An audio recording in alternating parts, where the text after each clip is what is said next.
इसलिए कई बार लोग शिष्य को देखकर ही गुरु जी उनके शिष्य हैं क्या, तो कैसे उनके रहन सहन ढंग से पहचाना, उठने बैठने से पहचाना, इतनी आत्मीयता। देखो, पुत्र से पिता का परिचय मिलता है, वह बिंदु परंपरा से उद्भूत है, और शिष्य से गुरु का परिचय मिलता है, वह नाद परंपरा से उत्पन्न है, उद्भूत है। हा हा, लक्ष्मण जी शिष्य है, निखादराज शिष्य है, लक्ष्मण जी गुरुदेव है। गुरुदेव चित्रकूट में, शिष्य श्रृंगवेरपुर में। लेकिन कितनी एकता है कि भरत जी को देखकर जो जो बातें निखादराज ने कही हैं, बिल्कुल वही शैली उसी ढंग में लक्ष्मण जी ने भी कही। आप पंक्तियां मिला लो जरा गुरु और चेले की। शिष्य निखादराज क्या बोले, सन्मुख लौह भरत सन ले, जियत न सुर सरी उतरन दे। तो गुरु जी लक्ष्मण जी क्या बोले, आज राम सेवक जस लेऊं, भरत ही समर सिखावन दे। है नहीं? तब तक चेला जी बोले,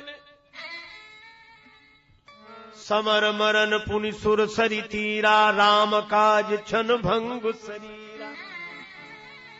तो गुरु जी क्या बोले,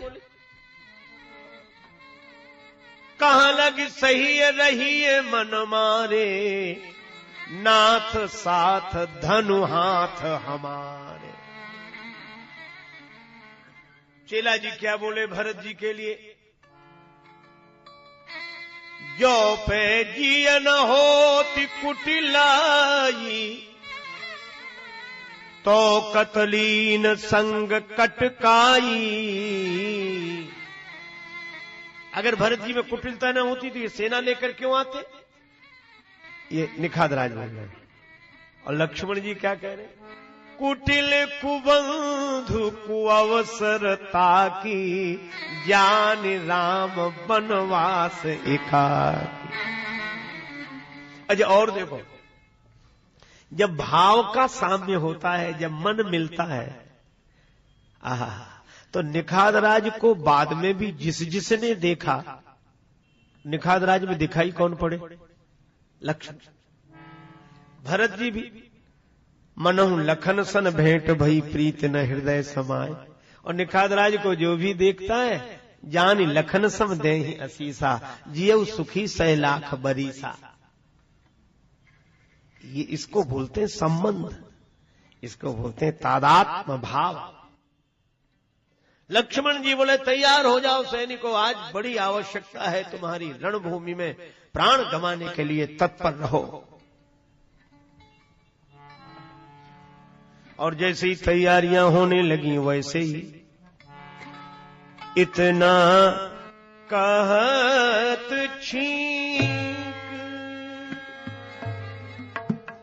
भई बाए,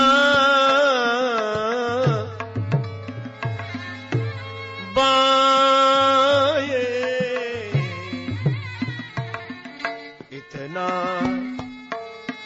कहत छींक भई बाए,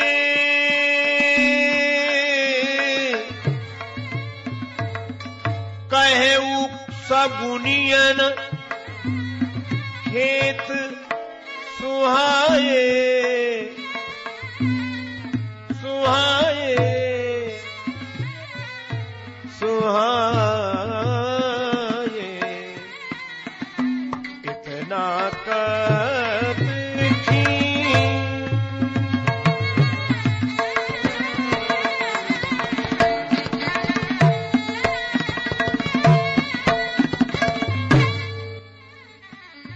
छींक हुई बाईं ओर।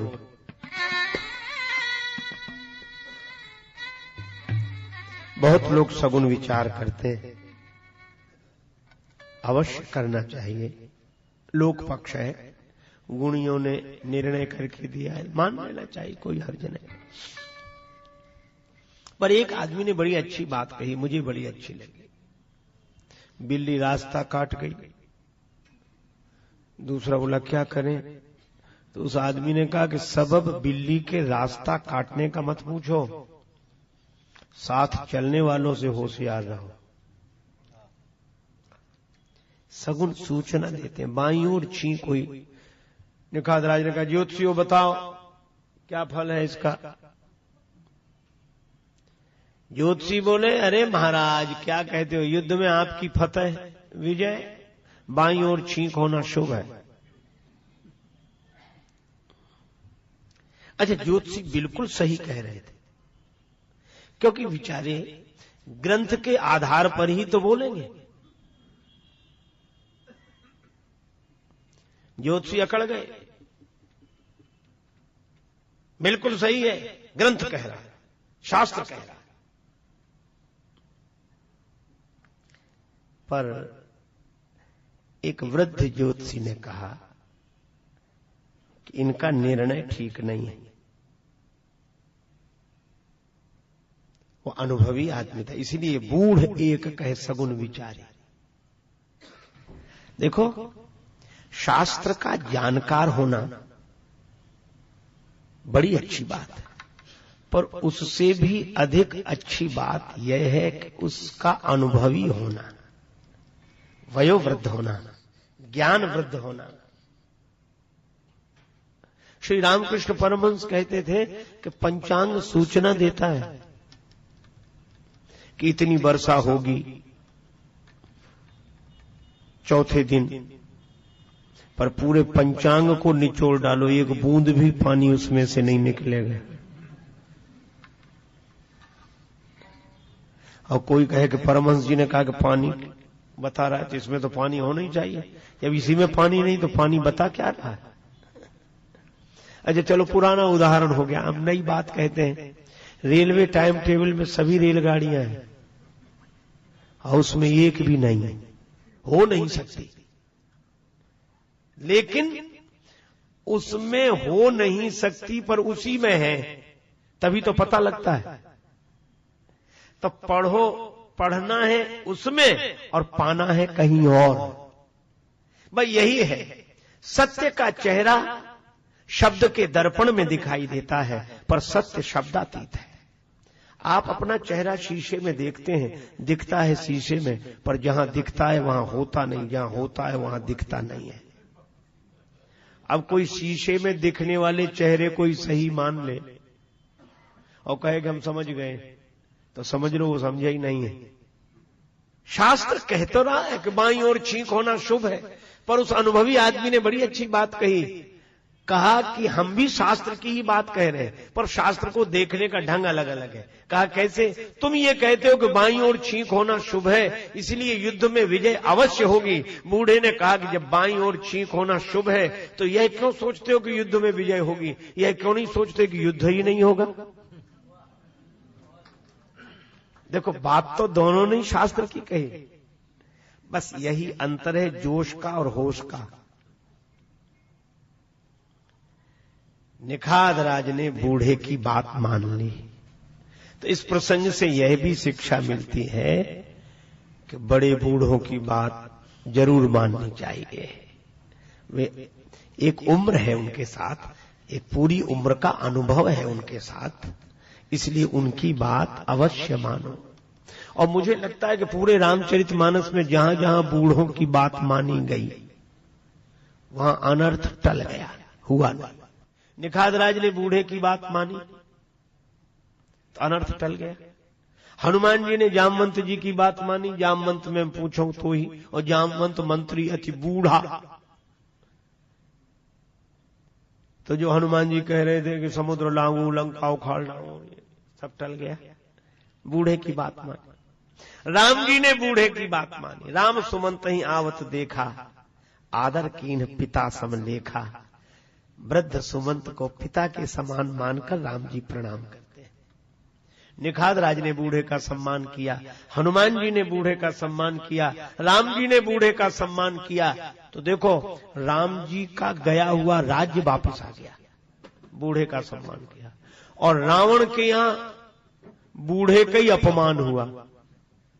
माल्यवंत अति जरठ, अच्छा तुक भी कैसी, सुमंत जामवंत माल्यवंत। राम जी के यहां सुमंत, हनुमान जी के यहां जामवंत, रावण के यहां माल्यवंत। अच्छा ये तो केवल बूढ़े ही, जामवंत मंत्री अति बूढ़ा और माल्यवंत अति जरठ निशाचर अति।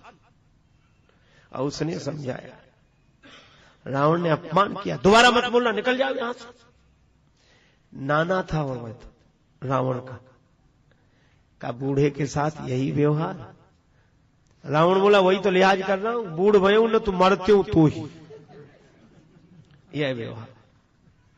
और इसमें संकेत क्या मिला कि जहां बूढ़े का आदर किया गया वहां सुमंगल हुआ, वहां गया हुआ राज्य भी आ गया। और जहां बूढ़ों का अपमान होता है उसका घर सोने का भी क्यों ना हो तो भी आग लगे बिना नहीं रहती है, लगेगी।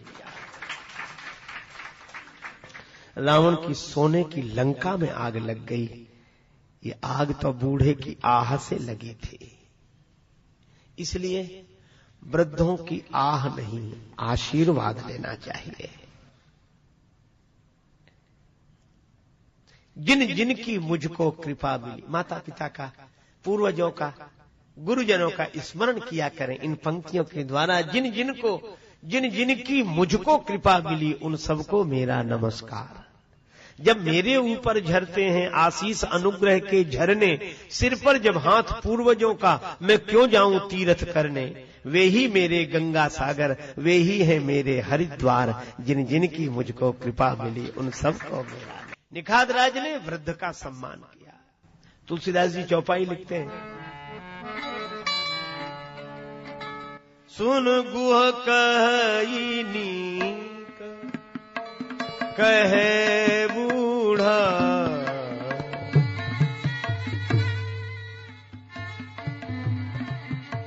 सुन गुह कही सहसा करी पछताई विमूढ़ा।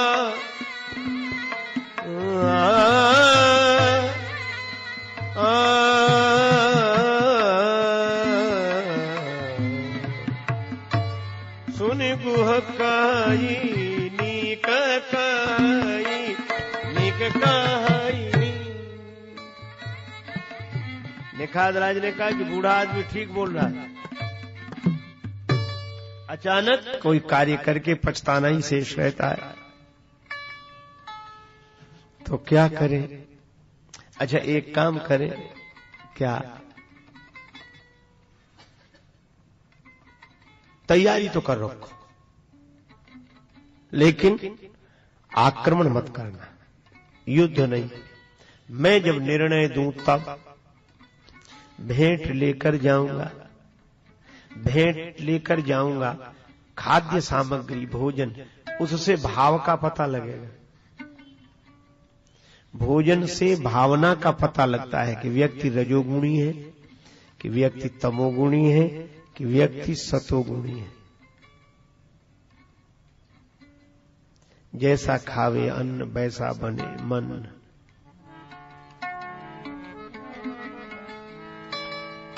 गोस्वामी जी महाराज लिखते हैं,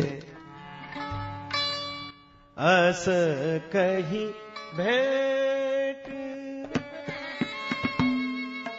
अस कही भेंट, संजोवन लागे। अस कही भेंट,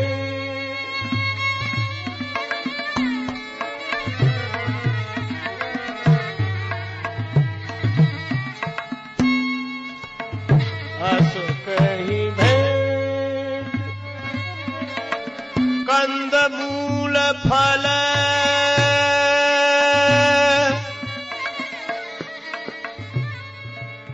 खग मृग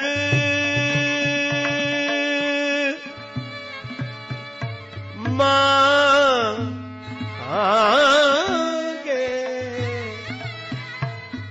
मांगे। अस कही भेंट, मीन पीन पाठीन पुराने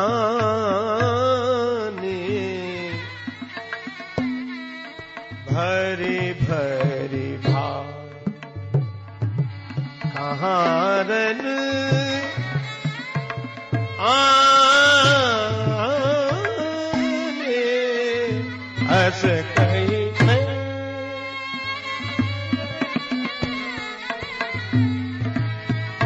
भेंट संजोवन लागे अस कहीं भेंट इकट्ठी की गई कंदमूल फल ये सतोगुणी वृत्ति की पहचान के लिए, खग मृग ये रजोगुणी वृत्ति की पहचान के लिए, और मीन पीन पाठीन पुराने ये तमोगुणी वृत्ति की पहचान के लिए। सतोगुणी व्यक्ति को कंदमूल फल सहज प्रिय, रजोगुणी राजाओं की प्रवृत्ति रही है शिकार की, खग मृग क्योंकि खग मृग चंचल, और कंदमूल फल सतोगुणी वृत्ति के परिचायक है। ये खग मृग चंचलता रजोगुण के, और तमोगुणी व्यक्ति महान आलसी, मछली के बोले इसमें उसे कुछ करना ही नहीं है, उसे तो पानी से बाहर करो अपने आप मर गई, और बासी पुरानी चाय जैसी मिले, तमोगुणी आलसी आदमी। एक बार एक राजा ने घोषणा कराई अपने मंत्री से कहकर पता लगाओ हमारे राज्य में कितने आलसी हैं। मंत्री बोला सरल उपाय है, आलसी घर बनवा दो। 2 आलसी घर बनवाए गए, घोषणा की गई सुनहरा अवसर, आराम से रहो, खाना पीना सब समय से मिलेगा, शर्त एक ही है कुछ कर नहीं सकते बस। अरे घोषणा पूरी होने के दोनों आलसी घर भर गए, हाउसफुल लिखना पड़ा। कुछ लोग तो बेचारे वेटिंग लिस्ट में थे, कोई निकले तो राजा ने तो अपना माथा पकड़ लिया कि इतने आलसी जिस राज्य में हूं उसकी उन्नति कैसे होगी। मंत्री बड़ा समझदार था, बोले राजन चिंता मत करो, आलसी होना भी साधारण बात नहीं है, सब थोड़ा ही हो सकते हैं। तो बोले पता कैसे लगे कि इनमें आलसी कौन है? बोले इन्हें तो ये मुफ्त का अवसर मिल गया इसलिए ये भी आलसी। तो क्या करें? का घास फूस के झोपड़ी आग लगवा दो। आलसी घरों में आग लगी, कौन रुके? कैसे ही आलसी वो आग लग गई, सब भाग गए। मंत्री देख रहा, लेकिन 2 पड़े थे अभी। एक को चिलम पीने की आदत थी, दूसरे से बोला कि अब तो आग इसी में लग गई, उठकर चिलम जला ले। झोपड़े में ही आग लग गई। तो दूसरा भी गजब का था, बोले वहां तक कौन जाए, आग तो खुद यहीं चली आ रही है। मंत्री बोला यही 2 हैं, बाकी नहीं है।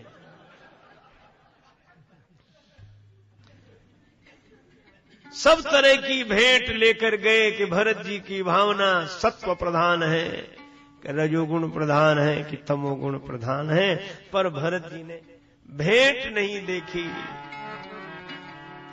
निखादराज ने देखी दूरी ते कही निजे नाम, कीन मुनि सही दंड प्रणाम।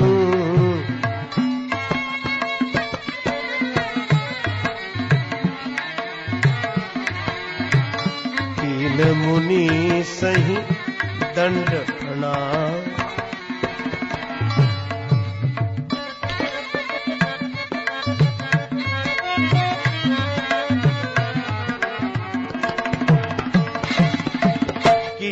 मुनि सही दंड प्रणाम। केवल एक बात कह के चर्चा को विराम। निखादराज ने प्रणाम किया। दूर से वशिष्ठ जी ने देखा, जान राम प्रिय दीन असीसा। भरत जी ने पूछा कौन है? निखादराज का परिचय वशिष्ठ जी ने दिया, राम सखा। और जो राम सखा सुना तो भरत जी रथ से कूद गए। लक्ष्मण जी को जैसे देख लिया हो इसी भाव से करत दंडवत देखते भरत लीन उरलाय, मनहु लखन सन भेंट भई प्रीत न हृदय समाये। बाद में गुरु जी ने कहा कि यह ठीक नहीं किया तुमने। श्रृंगवीरपुर की छोटी सी रियासत का राजा निखाद और तुम अयोध्या के चक्रवर्ती सम्राट के वर्तमान पद पर प्रतिष्ठित हो और इतना बड़ा राजा कूद पड़े रथ से, यह क्या मर्यादा के अनुरूप है? भरत जी ने कहा गुरु जी आपने यह नहीं कहा कि श्रृंगवीरपुर का राजा है, आपने कहा राम सखा। यह राम जी का सखा है और मैं राम जी का सेवक हूं। और गुरुदेव सखा बराबरी का होता है, सेवक छोटा होता है। सखा धरती पर पड़ा रहे और सेवक रथ पर चढ़ा रहे, यह ठीक नहीं है। इसलिए राम जी के सखा को देखकर ये सेवक रथ से कूद पड़ा। वशिष्ठ जी के आंखों में आंसू आ गए और आप उस दृश्य को देखें, भरत निखाद राज को हृदय से लगाए हुए हैं। तुलसीदास जी के आंखों में आंसू आ गए। वे कहते हैं यह भरत ही कर सकते हैं। सिया राम प्रेम पीयूष पूर होत जन्म न भरत को सिया राम।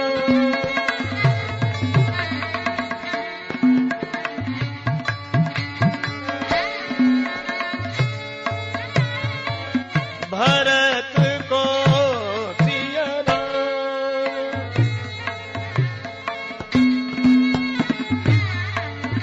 मुनि मन आगम जम नियम समदम विषम व्रत आचरत को सिया राम।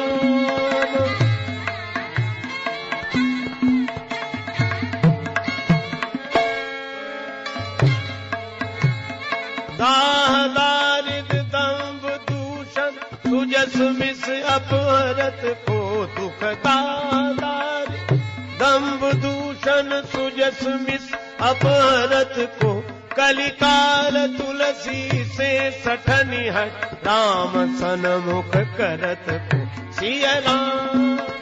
जय जय सिया राम, जय जय सिया राम। सिया राम सिया राम, राम सिया राम। जय सिया राम, जय जय सिया राम, जय सिया राम। जय सिया राम, जय जय सिया राम, जय सिया राम, जय जय सिया राम। जय सिया राम, जय जय सिया राम, जय सिया राम, जय सिया राम। जय सिया राम, जय जय सिया राम, जय सिया राम, जय जय सिया राम। जय सिया राम, जय जय सिया राम, जय सिया राम, जय जय सिया राम। जय सिया राम, जय जय सिया राम, जय सिया राम, जय जय सिया राम। जय जय सिया राम, जय जय सिया राम।